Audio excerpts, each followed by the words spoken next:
तैयारियां जारी हैं। प्रवासियों के लिए बेरोजगारी, आर्थिक सशक्तिकरण, राजनीतिक दलों के लिए SIR प्रमुख मुद्दा है।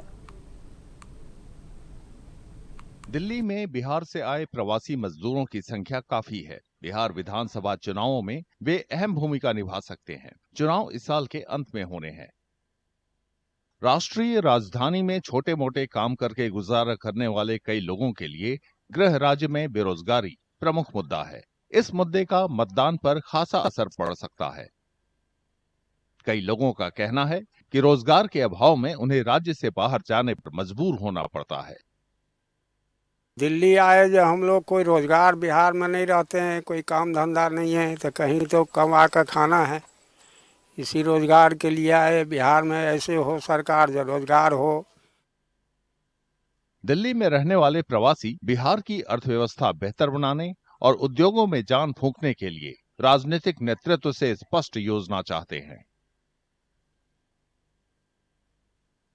मुद्दा यही है, जो हम लोगों का जो है, जो फैक्ट्री सब है सारा बंद पड़ा हुआ है। अगर ये सब चालू हो जाता तो बहुत बढ़िया होता है, और तब हम लोगों को जो अगर विचार विमर्श करके सब कुछ जो है करते अपना। अगर सरकार का जो है जो सब पेंडिंग पड़ा हुआ है, फैक्ट्री हो गया, खेती बाड़ी का कुछ जो है उस तरह का नहर तहर का व्यवस्था नहीं है हम लोगों का यहाँ पर, तो ये फैक्ट्री हो जाता और कुछ चालू हो जाता फैक्ट्री सब, थोड़ा और बढ़िया होता है।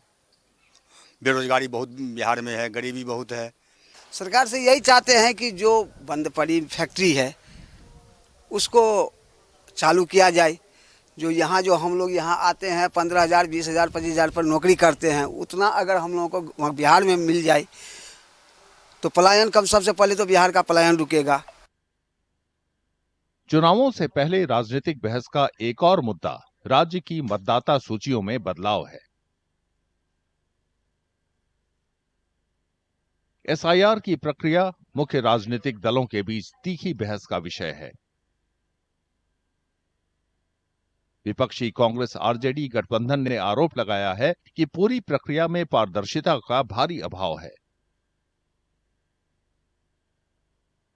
आप सब चीजों का जवाब नहीं दे रहे हैं, आप बरगला रहे हैं, बरगलाने का काम कर रहे हैं, लेकिन जो आपत्तियां हैं और जो प्रॉब्लम नीचे वाले लोगों को दोबारा से अपना वोटर राइट लेने के लिए हो रहा है, उन चीज़ों को हाईलाइट नहीं किया जा रहा है।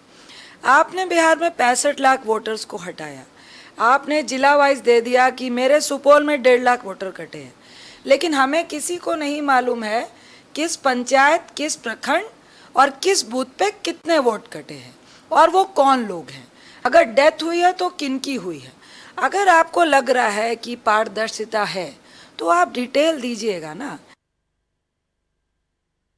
हालांकि बीजेपी और उसके सहयोगियों ने इन आरोपों का खंडन किया है। उन्होंने कांग्रेस और RJD पर सत्ता में रहते हुए राज्य को गर्त में धकेलने का आरोप लगाया है। बीजेपी ने वोट चोरी के आरोपों को भी खारिज किया। ये कांग्रेस RJD के प्रमुख चुनावी मुद्दों में एक है। विपक्ष आज के दिन में सिर्फ बिहार में क्यों उठा रहा है, झारखंड में क्यों नहीं उठा रहा है, या वहां क्यों नहीं उठा रहा है जहां ये चुनाव जीत चुके हैं। आप याद कीजिए कि पहले यही लोग EVM पर सवाल उठाते थे। आज के दिन वो EVM पर सवाल कहां चला गया? आज वो नैरेटिव नहीं चला। इनके पास विकास का कोई मुद्दा नहीं है, इसीलिए ये वोटर के अधिकार का मामला उठा रहे हैं, क्योंकि जनता को देने के लिए कुछ भी कॉन्क्रीट इनके पास नहीं है। बिहार में 243 सदस्यों की विधानसभा के लिए अक्टूबर-नवंबर 2025 में मतदान होने के आसार हैं। देखना दिलचस्प होगा कि दिल्ली में रहने वाले प्रवासियों और विपक्षी दलों के उठाए मुद्दे चुनाव पर कितना असर डालते हैं।